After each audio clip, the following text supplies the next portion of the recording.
Hello and welcome. In this screencast we will discuss Natalie Fenton's Deregulation or Democracy. And the article begins with a dual premise about neoliberalism. The first premise is that neoliberalism is based on a set of national and international policies for the business domination of all social affairs.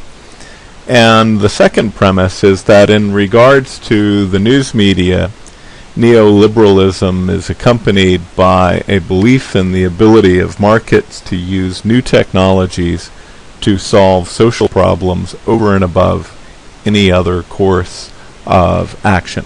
In this case, specifically, we are concerned about whether or not the internet in and of itself can solve the problems faced by contemporary journalism.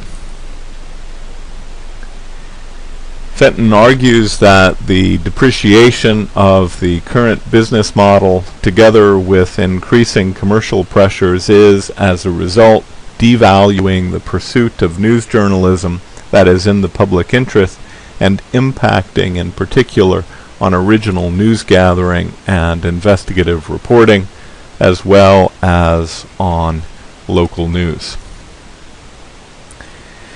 In a context then where the news industry is failing from a business perspective and where news as a product, or more precisely we should say news audiences as a product, are losing their market value to advertisers, the market rationale and neoliberal response to the provision of news then needs to be reconsidered.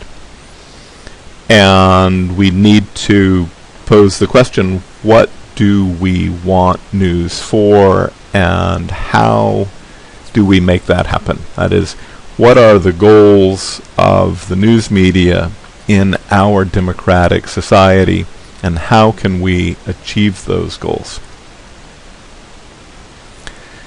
Fenton's research has found that in a commercial environment, news organizations tend to place their emphasis on the rationalization of profit.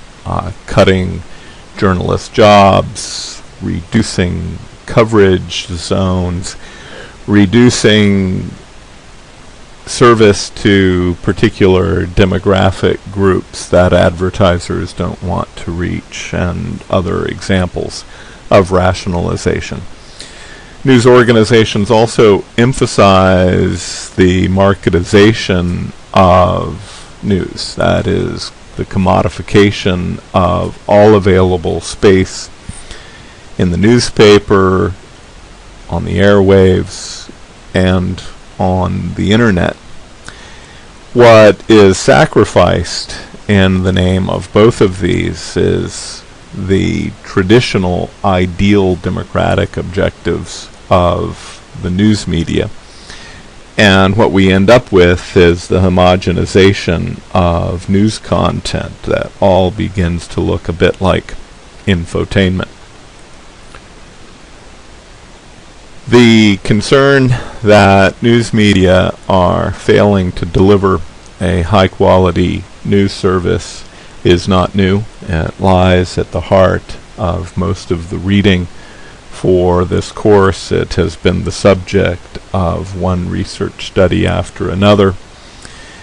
And most critics agree that it is not simply a consequence of the rise of online news. It is instead fundamentally connected to the practices of neoliberal. The growing focus of news as a product rather than news as an essential part of our democratic dialogue. The ruthless logic of the neoliberal economic system demands ever-increasing profit margins, which are normally met by laying off more and more journalists, including the most experienced journalists, because the ones with experience, of course, are more expensive than journalists with less expensive. And all of this, in the end, undermines the ability of the news media to provide high-quality news in the public interest. For Fenton, then, the recognition and development of the product's value as being directly related to the public interest would naturally lead to a reinvestment in news. That is, as money comes into a news organization, a portion of that money has to be invested back into enhancing the ability of the organization to gather and deliver the news in the public interest. In the neoliberal marketplace, this has been superseded by a devotion to the bottom line and in a desire to send those profits out to shareholders. For Fenton, in a neoliberal free market economy, news has no right to exist if it cannot pay its way. And by this, of course, she means cannot pay its way in cash, not pay its way in the sense that it is essential to our democratic culture. That is, pay its way by providing us with the kind of high-quality information we need in order to be the people, the sovereigns, in order for us to be able to make intelligent decisions and remain a self-governing people. Fenton argues, as do so many others, that at the center of all media policy considerations is always the market. That is, the policy decisions being made in Washington focus first and foremost on the economic interest of the media industry rather than on the democratic function of the news media. For Fenton, it is essential that policy instead recognizes the importance of the watchdog role of the media. She argues that independent reporting should reveal not only what local government and private interest are doing, but also the motivation behind their actions. It should dig deeper and provide people with insight that takes time and resources to reach. This is the watchdog function of the news, and it is a function that is still at the heart of what people want from their local news service. Reporting that holds truth to power and keeps local authorities, business and professional leaders accountable to the legal and moral framework of society. And this is not a new idea, this accountability to not only our legal framework, but our moral framework. As early as the middle of the last century, the Hutchins Commission found that journalism should contextualize the news within the framework of our goals and aspirations as a society. In her research, Fenton highlights the social benefits of local news. In interviews with the participants, she found that when they had lost their local newspaper, participants felt they had lost far more than news about the area. They had lost a sense of community and belonging that went with it. The lack of a local paper also reflected a poignant sense of vulnerability and powerlessness that contributed in turn to a feeling of isolation and not being listened to by local centers of power. The clear conclusion is that the democratic potential of news media and the structural practice of local news production and journalism are at odds. That last point focuses on how what we need from the news as a democratic society, what the news does for us as members of a democratic society, is at odds with the neoliberal practice of the news, where news is reduced to a source of profit rather than an essential component of our ability to carry on a national dialogue, or a local dialogue for that matter, as members of a democratic society. The commodification of news, and for Fenton, the commodification of local news in particular, without regard for its democratic use value, has torn apart the relationship between news and democracy, has severed the natural ties between news and democracy. Now news is simply commodity rather than being an essential component in our ability to be a self-governing people. Remember from Lewis and Jolly's article at the beginning of the quarter, they reminded us that corporations do not share our cultural, informational, or educational imperatives. The only imperative that neoliberalism places on news is profit. In an examination of anti-neoliberal progressive journalism, a journalism that is paperless, peopleful, and participatory potentially, Fenton points out that the media are, of course, key to any progressive anti-neoliberal political movement. One must note that if the media are key to any progressive anti-neoliberal political movement, and yet the media are in the hands of those in whose interest neoliberalism serves perfectly well, then our ability to fight neoliberalism, our ability to reform the way in which we do journalism, is hampered. In other words, as McChesney and others argue as well, the news media in the hands of powerful corporate elites becomes an anti-democratic institution instead of the democratic institution the news was intended to be. On a side note, in the context of our ongoing discussion of critical thinking,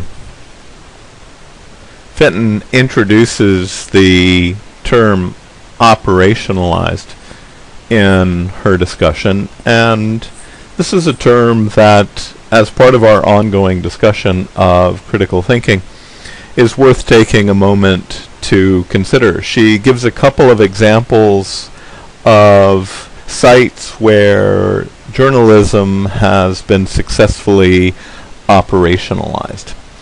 And the primary developer of the concept of operationalism, Bridgman, said, in terms of to operationalize what we mean by any concept nothing more than a set of operations. The concept is synonymous with the corresponding set of operations. So what Bridgman refers to is illustrated in this example that I have included from the Wikipedia entry on operationalize. where we see free and fair judiciary as an abstract concept made concrete by a set of variables that characterize it that are then each given operational definitions. So if we go back to Bridgman's point, we mean by any concept, right, the abstract concept, free and fair judiciary, nothing more than a set of operations, the operational definitions of legitimacy, authority, neutrality, and uniformity. Right? We mean by any concept nothing more than a set of operations. The concept is synonymous with the corresponding set of operations. If you pause to consider what we mean by a free press and operationalize the abstract concept of free press in light of Fenton's discussion of neoliberalism, in light of her positing that it is in fact a choice between deregulation, which, as McChesney has made clear, is a nonsense word. What Fenton means here is, market regulation or democracy. That is an either-or proposition in terms of the news media. So in your mind, I want you to think about what you mean by a free press. I want you to operationalize this abstract concept. Write it out in a fashion comparable to the example here from Wikipedia. Finally, the point Fenton makes that we need to give consideration to, in light of the belief of many that we don't have to worry about the regulation of traditional media thanks to the democratic potential of the internet. Fenton, on the contrary, argues that the internet is not the democratic panacea, that is, cure-all, that many of us believe it to be. First, she reminds us that large traditional news organizations with a strong market position and extensive and established news production infrastructure have responded to the current climate by investing heavily in online platforms. Secondly, empirical evidence shows that people use the internet mostly for entertainment purposes, and online they are more likely to seek out only those fragments that are of particular interest to them, rather than the pursuit of news and current affairs information more generally. And finally, there are issues of the digital divide that are still alive and well. That is, there are the information haves and the information have-nots. So long as it is a somewhat pricey proposition to have internet access for everyone, there will be those who can't afford to access all of the information on the internet as easily as they could afford to access it through the broadcast news or even through an inexpensive subscription to a newspaper. She adds to this that if we look at the cultures of blogging and self-broadcasting, the means to self-expression have also been found to be carefully controlled impressions of the self structured around class affiliation and cultures of taste.